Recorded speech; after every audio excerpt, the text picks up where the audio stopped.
વિઝરનગર શાહીબાગ જય મંગલ સોસાયટીની અંદર પરમાત્મા મહાવીર દેવનો ભવ્યાથી ભવ્ય નૂતન જિનાલય સાકાર થઈ રહ્યું છે. આપણે જૈન છીએ એટલે પરમાત્મા વગર આપણને એક સેકન્ડ પણ ચાલે એવું નથી. પરમાત્માને આપણે 3.5 કરોડ રૂવાડાની અંદર વસાવવાના છે, કારણ કે આપણે પરમાત્મા બનવું છે. જ્યાં સુધી પરમાત્મા આપણે બનશું નહીં ત્યાં સુધી આ સંસારના ચક્કરની અંદર આપણે ચકનાચૂર થઈ જવાના છીએ. અમારા ગુરુદેવ હેમચંદ્ર સુરીશ્વરજી મહારાજા કહેતા હતા કે સંસાર બહુ જ વિહામણો છે, સંસાર અતિશય દુઃખદાયી છે અને સંસારમાં જીવોના જે મારો કાપો રીબામણો ત્રાસ અને સમજા સંકટો છે એની કોઈ સીમા નથી.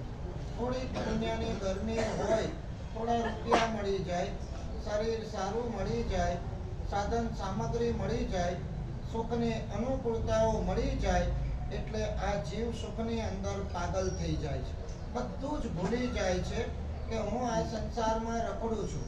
આ ચકાચૌંધ જે દેખાય છે એ લાંબા સમયની નથી, થોડા પીરિયડ માટે આ સુખ સાહેબી થોડા પીરિયડ માટે છે, પણ એની પાછળ કરવા પડતા પાપો, એની પાછળ કરવા પડતા માયા પ્રપંચ કપટ અને જૂઠો એ આપણી રેવડી દાણ કરી નાખવાની છે. એક વાત તમે યાદ રાખો કે જીવનની અંદર પાપનો એક ભય ઊભો કરી દો. જેને પાપનો ભય નથી એનો પરલોક બહુ જ ભયંકર છે, સમજી લેજો. આ કર્મ સત્તા व्यवस्था करनी रोज केवू ना पड़े. बच्चे को अपने अपने पास रखो, आवाज ना करे जिससे डिस्टर्बेंस ना हो. आवाज नहीं करना बेटा. कर्म सत्ता બહુ ખોફનાક છે. તીર્થંકરની સત્તા ઉપર પણ કર્મ સત્તાનું સામ્રાજ્ય છે. જે પરમાત્મા મહાવીરને આપણે બિરાજમાન કરવા જઈ રહ્યા છે એ પરમાત્મા મહાવીર દેવને પણ કર્મ સત્તાએ છોડ્યા નથી. 12.5 વર્ષ સુધી ભગવાને જે સહન કર્યું છે એ ખાલી વિચાર કરતા ચક્કર આવી જાય આપણને કે તમે ભગવાન થવાના છો અને છતાં કર્મ સત્તા તમારા માટે આટલી બધી નિર્દય છે. અને ભગવાનને પણ જો આ કર્મ સત્તા નિર્દય બનીને ત્રાટકતી હોય તો તમે અને હું કઈ ભાડીના મૂળા. એક વાત સમજી રાખજો, પુણ્યનો ઉદયકાળ સાંભળજો. પુણ્યનો ઉદયકાળ એનાથી મળેલી સુખ સમૃદ્ધિઓ એમાં જો આપણે આસક્ત થઈ ગયા, ન કરવાના ગોરખ ધંધાઓ કર્યા તો સમજી રાખજો કે આ પુણ્યોદય આપણા માટે તારક નહીં પણ મારક છે. શાસ્ત્રીય પરિભાષામાં એને પાપાનુબંધી પુણ્યોદય કહેવાય છે. હું તમને એમ કહું કે બે વ્યક્તિ છે, ફોર એક્ઝામ્પલ, એકની પાસે બહુ પૈસા નથી એટલે બહુ તાગડધીમા કરી શકતો નથી, અને તમને ખબર છે ને પૈસા વધે એટલે જીવનની અંદર બદીઓ વધ્યા વગર રહે નહીં. જો સદગુરુનો સત્સંગ ના હોય, જો જીવનમાં સદબુદ્ધિ ના હોય તો સંપત્તિ જેમ જેમ વધતી જાય તેમ જીવનમાં ન કલ્પી શકાય એવી બદીઓ વધતી જાય છે. અને આજે અમને બોલતા પણ કદાચ સંકોચ થાય, જૈન સમાજમાં પણ આવી બદીઓના પાર નથી. માણસ શરમને બાજુમાં મૂકી અને બેફામ બને છે. પરલોકની એને કોઈ ચિંતા નથી, પાપનો એને કોઈ ડર નથી. અહીંયાથી જાણે કોઈ જવાનું જ નથી, મને જાણે કઈ થવાનું જ નથી. એ રીતે ચૂસીને પોતાના પુણ્યોદયને ભોગવી લે છે. પણ ભાગશાળી વિચારજો કે જે દિવસે આ પુણ્યોદય ખતમ થયો, આ પુણ્યની ગરમી જે દિવસે ખલાસ થઈ એ દિવસે આપણા હાલ હવાલ થઈ જવાના છે. આપણે આ મંદિરનું નિર્માણ કરીને, આપણે આ અંજન સલાકા પ્રતિષ્ઠા કરીને, આપણે પરમાત્માની ભક્તિ કરીને પરમાત્માની નિકટ પહોંચવાનું છે અને પરમાત્મામય બનવાનો પ્રયાસ કરવાનો છે. જીવનની અંદર જો કોઈ સારભૂત હોય, એક અને એક માત્ર પરમાત્માની ભક્તિ છે. પરમાત્મા સિવાય આપણો આરો વારો નથી અને ભક્તિ જેવું કોઈ પરમ શુભ કર્તવ્ય નથી. બાકી બધું એક પણ એવું કર્મ નથી, એક પણ એવો વિચાર નથી કે જેનું ફળ મળ્યા વગર આપણને રહે. આપણે તો સીધી સાદી વાત છે, ભગવાનને પણ જો આ કર્મ સત્તાએ ન છોડ્યા હોય, 12.5 વર્ષમાં એક દિવસ નહીં, એક સેકન્ડ એવી નથી કે પરમાત્મા સુખેથી જીવ્યા છે. જાણે કર્મ સત્તા કાળ બનીને ત્રાટકી છે. કઈક ભવોના જાણે કર્મ સત્તાને બદલા લેવાના હોય. ભગવાન હવે મોક્ષમાં જતા રહેવાના છે, પણ એની પહેલા અમારા હિસાબ કિતાબ ચૂકતે કરી દેવા પડશે. બધા જ હિસાબ કિતાબ બધાએ ચૂકતે કરવા પડે છે. ચાહે તમે હો કે ચાહે અમે હોઈએ, બધાએ બધા હિસાબ કિતાબો ચૂકતે કરવા પડે છે. આપણને જો કોઈ બચાવનાર તત્વ હોય તો એકમાત્ર પરમાત્મા તત્વ છે. ગઈકાલે યશો વિજય સુરી મહારાજે કીધું કે પરમાત્મા તત્વને તમે કેન્દ્ર બિંદુમાં રાખો અને બાકી બધું તમે પરિધિમાં રાખો. સેન્ટરમાં પરમાત્મા અને પરિધિની અંદર બાકી બધું. આપણે પરમાત્માને પરિધિમાં મૂક્યા છે અને બાકી બધું સેન્ટરની અંદર રાખ્યું છે. કોઈ સંપત્તિની પાછળ પાગલ છે, કોઈ સત્તાની પાછળ પાગલ છે, કોઈ માન સન્માનની પાછળ પાગલ છે, પણ આ પાગલ કોઈ ખાવા પીવાને મોજ મજામાં પાગલ છે. પણ આ પાગલપણું કેટલો સમય ચાલશે અને આ પાગલપણાનું પરિણામ શું આવશે? સીધા થઈ જાઓ, બહુ ઊંચા નીચા ન થાવ. ભલ ભલા માણસોને પણ આપણે જોયા, એક સરખી રીતે વિચાર કરીએ. આધ્યાત્મિક દ્રષ્ટિએ અનંત 14 પૂર્વીઓ આજે નિગોદની અંદર છે. ચક્રવર્તીઓ પણ જનાવરના ભવની અંદર રખડે છે. એક વખતના ચક્રવર્તી હતા અને આજે જુઓ તમે તો અરે ખુદ અમારા ગુરુદેવ હેમચંદ્ર સુરી મહારાજ કહેતા હતા કે પરમાત્મા મહાવીર દેવ એના કેટલા ભવ પ્રસિદ્ધ છે આશીષભાઈ? 27 ભવ. પહેલો ભવ કયો?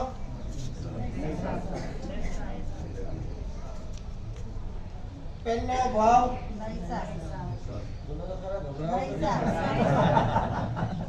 જે પરમાત્મા મહાવીર દેવને બિરાજમાન કરવા માટે આપણે જઈ રહ્યા છીએ, એનો બાયોડેટા તો આપણી પાસે હોય કે ના હોય? જે દીકરીને પરણવા માટે જઈ રહ્યા હો, દીકરા માટે કોઈ વહુ લાવવા જઈ રહ્યા હો, એનો બાયોડેટા તમે જુઓ છો કે નથી જોતા? અમારા ગુરુદેવ કહેતા હતા કે આગલા 27માં ભવે પરમાત્માએ બાંધેલું કર્મ અહો મે ઉત્તમમ કુલમ, મારું કુળ કેટલું ઉત્તમ છે. પરમાત્માએ ભાકેલું ઉચ્ચસૂત્ર, ત્યાં પણ ધર્મ છે અને અહીંયા પણ ધર્મ છે. એક ચેલાના લોભની અંદર, એક ચેલાના મોહની અંદર માંદા પડ્યા છે. ચેલાની જરૂર છે, અંદરથી સમ્યક દર્શન સારું મજબૂત છે, છતાં પણ લોભ મને મોહ ચીજ એવી છે ને કે સમ્યક દ્રષ્ટિ આત્માને પણ ભાન ભૂલાવી નાખે છે. આ તમે સમજી નહીં શકો. ખબર છે કે મારામાં ધર્મ નથી, હું છૂટછાટ વાળો છું, હું અપવાદિક ધર્મનું સેવન કરું છું. સાચા સાધુઓ તો આ લોકો છે. પણ છતાં તમને ખબર છે કે જ્યારે કપિલ આવ્યો અને કપિલ કહે છે કે મારે દીક્ષા લેવી છે, દ્રષ્ટિ સ્પષ્ટ છે, ભાઈ મારામાં દીક્ષા લેવા જેવી નથી, હું તો છૂટછાટ વાળો છું. તમારે દીક્ષા લેવી હોય તો ઓલા સાચા સાધુ છે, શુદ્ધ પાલની છે, ત્યાં જઈને દીક્ષા લો. અને ઓલો પણ માથા ફરેલો હતો. એણે કીધું ગુરુદેવ આપની પાસે ધર્મ નથી અને કોઈક પરમાત્મા મહાવીર દેવનો સંસાર વધવાનો હશે એના કારણે એમના મોઢામાંથી નીકળી ગયું કવિલા ઇત્થમ્પી ઇહ યમ્પી, ધર્મ તો ત્યાં પણ છે અને ધર્મ તો અહીંયા પણ છે. આ એક વાક્ય તમે જુઓ, એક નાનું સૂત્ર એક નાનો પાપ વિચાર આ આપણી રેવડી દાણ કરી નાખે. હજી આધ્યાત્મિક જીવનમાં તમારો પ્રવેશ નથી એટલે બેફામ બનીને તમે જીવો છો. પણ આ બધું તમે સમજી લો. બોલો તંદુલિયો મત્સ્ય ખાલી એટલો જ વિચાર કરે કે ભાઈ મગરમચ્છની આંખ ઉપર રહેલો ચોખાના દાણા જેટલા શરીર વાળો એવો તંદુલિયો મત્સ્ય અહીંયા બેઠો છે. મગરના મોઢામાં લાખો માછલા આવે છે ને જાય છે. દાંત જ એટલા મોટા કે ભટ્ટીમાં પાણી અંદર જાય એટલે માછલા અંદર આવે અને પાછા બધા બહાર નીકળી જાય. પોતે એક પણ માછલો ખાઈ શકતો નથી અને તેમ છતાં પણ બહાર જતા માછલાને જોઈ અને આ તંદુલિયો મત્સ્ય વિચારે આ મગરમચ્છ કેટલો મૂર્ખ છે. બધા માછલાને મોઢામાં આવેલા માછલાને જવા દે છે અને પછીનો એનો જે વિચાર છે, હું હોઉં તો એકેને ના છોડું. હું હોઉં તો સમજો છો ને તમે? આ તંદુલિયા મત્સ્ય આપણે જ છીએ. આપણે એકેને છોડીએ એવા નથી. આ સુખ માટે મળતું હોય, જે મળતું હોય, જેવું મળતું હોય, જ્યાંથી મળતું હોય, જે રીતે મળતું હોય આવવા દો, બીજી વાત નથી. હું હોઉં તો એક કેને ન છોડું. આ એક સેકન્ડનો પાપ વિચાર તંદુલિયા મત્સ્યને સાતમી નરકમાં લઈ જાય. ક્યાં લઈ જાય? જુઓ, પાપ કર્યા નથી, માછલા ખાધા નથી, કોઈને ચાવ્યા નથી, કોઈને માર્યા નથી, માત્ર મારવાનો વિચાર.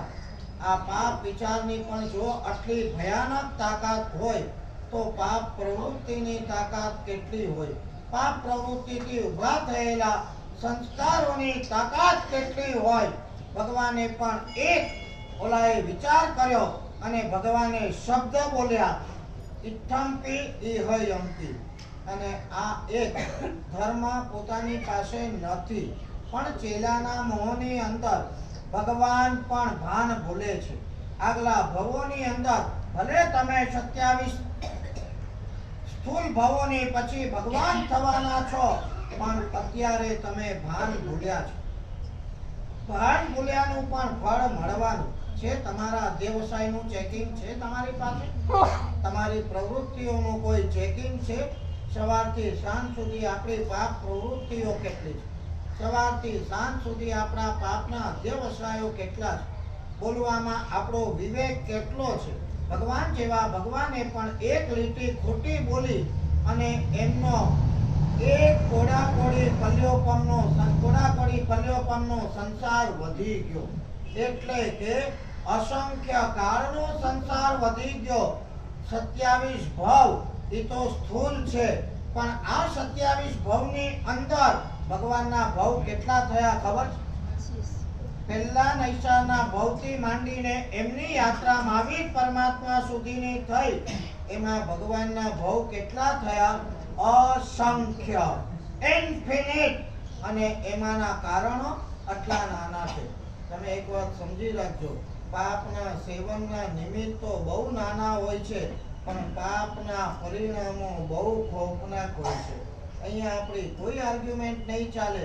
હું તો જરાક જ ખોટું બોલ્યો હતો, મેં તો જરાક જ માયા કરી હતી, મેં તો જરાક જ ખોટા વિચારો કર્યા હતા, મેં તો 200, 500, 1000 રૂપિયા માટે જ કોકને શીશામાં ઉતાર્યા હતા. આ ઇગ્નોરન્સ ઇઝ નોટ એક્સક્યુઝ. અંગ્રેજીમાં કહેવત છે કે તમે બચાવ કરશો એનાથી તમારો છુટકારો નહીં થઈ જાય. અહીંયા પણ ન્યાય મળશે, ઉપર પણ ન્યાય મળશે. ચોપડાઓ વ્યવસ્થિત લખાય છે. ત્યાં આપણી બદમાશી, ત્યાં આપણી જેને કહેવાય ને કશું કામ નહીં આવે ત્યાં તો ઓબે ટુ ઓર્ડર રહેવું પડશે, કરેલું ભોગવવું જ પડશે. As you sow so shall you reap. કુદરતનો છે ન્યાય સનાતન, આપ્યું એવું મળશે. તમે જે કર્યું છે એ તમારે ભોગવવાનું છે. ભગવાન ખાલી એક જ વાક્ય બોલ્યા હતા, કવિલા ઇત્થમ્પિ ઇહયમ્પિ. આ હું તમને ગણિતની વાણિયાની ભાષામાં સમજાવું છું. એનાથી ભગવાનને મળ્યું શું? બોલો. એક બાજુ એક ચેલો મળ્યો. શું મળ્યું? સેવા કરવા માટે એક ચેલો ખાલી મળ્યો. સેવાઓ પણ કરી, શાંતિથી જીવન જીવ્યા, થોડી ઘણી આરાધનાઓ કરી, જેવી કર્યું હશે લાભ, ખોટું બોલવાનો, ઉત્સુત્ર ભાષણનો લાભ ખાલી એક ચેલાની પ્રાપ્તિ અને સામે પક્ષે નુકસાન કેટલું ભાઈ? અસંખ્ય કાળના સંસારો વધી ગયા. પાપ કરતા લાખ વાર વિચાર કરજો એમ તમને કહું છું. વિરાધના કરતા લાખ વાર વિચાર કરજો, હિંસાઓ કરતા લાખ વાર વિચાર કરજો, ખોટા વિચારો કરતા લાખ વાર વિચાર કરજો. પ્રત્યેક વિચાર. અને એકવાર વિચાર આવ્યો તો આ ગાંધીજી માટે બધા ઘણું બોલે છે. ગાંધીજીએ 3 પૂતળા આપ્યા છે ને બધાને. હા? बुरा देखना नहीं, बुरा किसी का सुनना नहीं और बुरा बोलना नहीं. આ 3 પૂતળા, 3 સ્લોગન, 3 સૂત્ર ગાંધીજીએ આપ્યા. પણ ગાંધીજીનું આ સૂત્ર હજી બહુ સ્થૂળ હતા. અમારા પરમાત્મા મહાવીર દેવે તો અને એના કરતા આગળ ઋષભદેવે તો અસંખ્ય કાળ પહેલા સ્લોગન્સ આપ્યા છે અને સૂક્ષ્મ આપ્યા છે. બોલવું, સાંભળવું ને જોવું તો જેમ પાઠ છે, એમાં એની આગળ વધીને પરમાત્મા મહાવીર દેવે કીધું છે, પૂરા કભી સોચના ભી નહીં. વિચારેલું કોઈના માટે, કોઈને આપણે મારીએ તો જ પાપ લાગે કે મારવાનો વિચાર કરીએ તો એ પાપ લાગે? સાલાને જોઈ લઈશ. કેટલી વાર આપણને આવો વિચાર આવે, દેખ લૂંગા, સમય આને દો.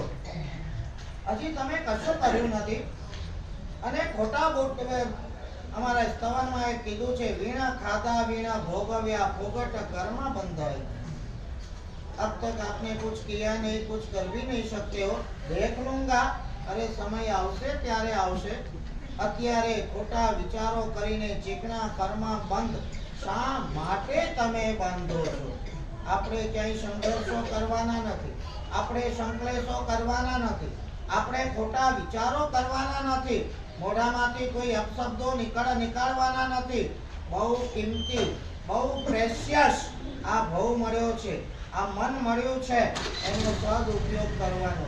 અને સદુપયોગ એવો કરવો છે કે ત્યાં ક્યાંકથી હું અહીંયા આવ્યો છું, અહીંયાથી મારે ઉપર જવું છે, પણ અહીંયાથી નીચે તો જવું જ નથી. ખોટા કામોથી નીચે જવાય, સારા કામોથી ઉપર જવાય. ખોટા અધ્યવસાયોથી નીચે જવાય, સારા અધ્યવસાયોથી ઉપર જવાય. સુખ અને વિલાસની અંદર ગળા ડૂબ રહેવાથી નીચે જવાય અને પરમાત્માની ભક્તિથી ઉપર જવાય.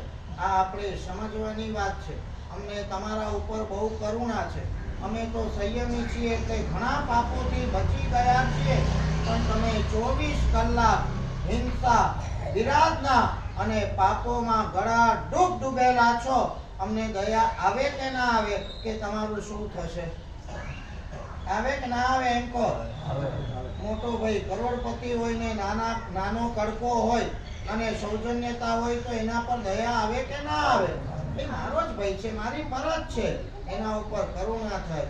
અમે અમારા ગુરુજીના વર્ડ છે, અમે મોટા ભાઈ છીએ અને તમે નાના ભાઈ છો. અને તમે આટલી હિંસા, અમને પાછું એનું પરિણામ દેખાય છે કે આટલી હિંસાને વિરાધના કરી અને તમે ભવિષ્યમાં તમારું શું થશે એ પણ અમે ફોરસાઇટ શાસ્ત્ર દ્રષ્ટિથી કરી શકીએ છીએ. એટલે અમને દયા આવે.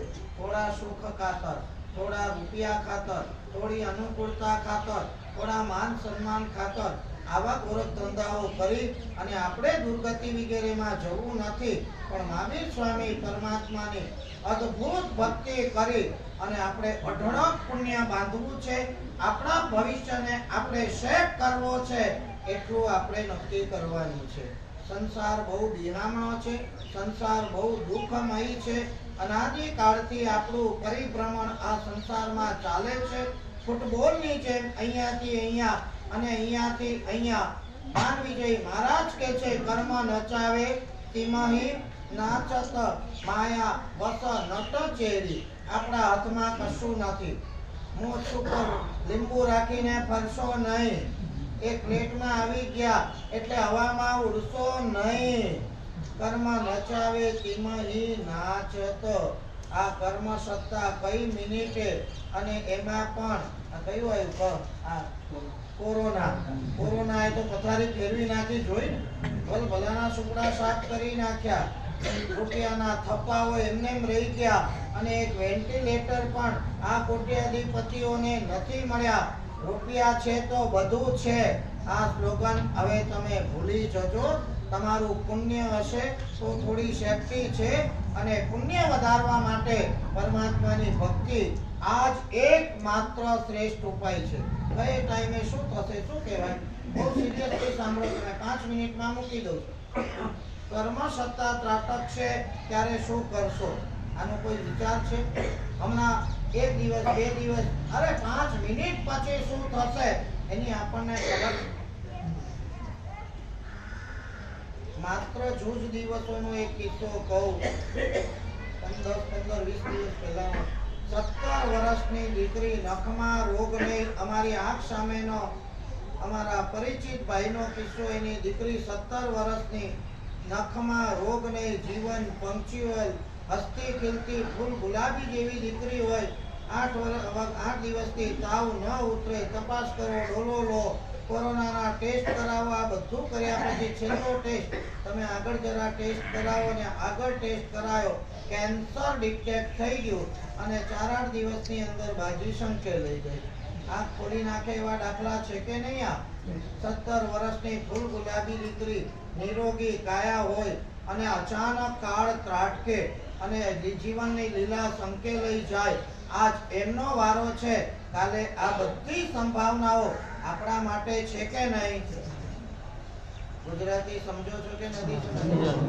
ये सब संभावनाएं हमारे लिए भी है कि नहीं है?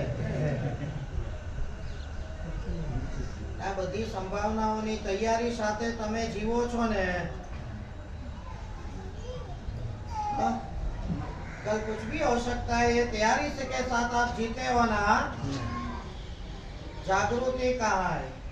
वैराग्य भाव कहाँ है? परमात्मा की भक्ति कहाँ है?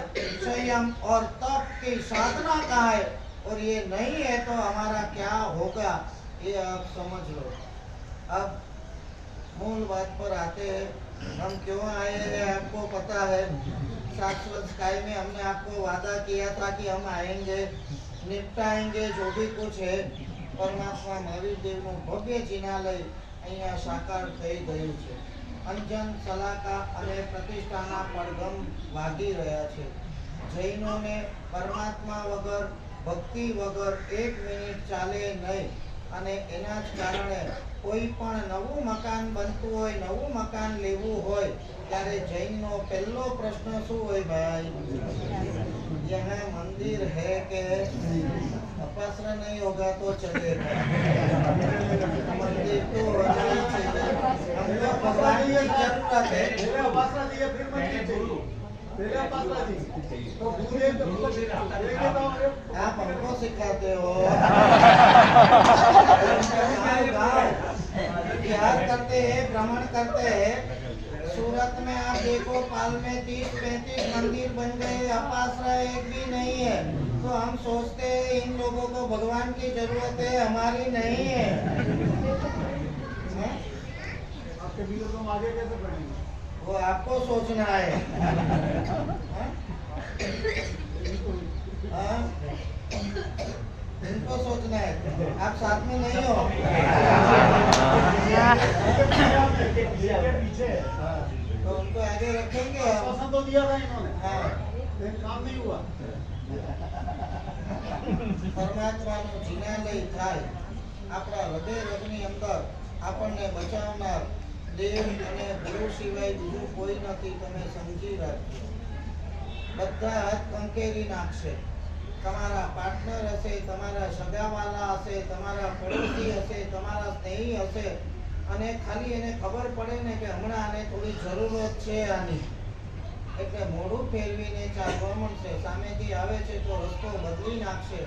એ વખતે દેવ અને ગુરુની કૃપા તમારો હાથ પકડશે. ભક્તિ કરી હશે તો પુણ્ય આડું આવશે અને તમારી કોઈ સુરક્ષા થશે. હમણાં એક નાનકડી વાત કહી અને વ્યાખ્યાન મોટું. એક કપલ મારી પાસે આવ્યું હતું. आशीर्वाद आपो। किसके आशीर्वाद? सुसाइड करने जाते हैं आशीर्वाद दो। सुसाइड करने जाते हैं उनमें भी आशीर्वाद की जरूरत है आपको। परिस्थिति है पलटो खाई नाख्यो तो जीवन की हारी गया था। आर्थिक संक्रमण नो कोई पार न तो। मैंने बोला हिम्मत हारने से कुछ नहीं होगा। एक और हिम्मत रखिए, दूसरी ओर परमात्मा के प्रति श्रद्धा बनाई रखे। थोड़ा बहुत परमात्मा का जाप कीजिए। जाप में भी अप्रतिम शक्ति है। जाप आपे આજે લગભગ 12 મહિના થવા આયા અને એમનું કેવું છે કે 12 મહિના ગયા એમાં 1 કરોડનો એક ફ્લેટ પણ લઈ લીધો અને આજે એટલું શાંતિનું જીવન છે।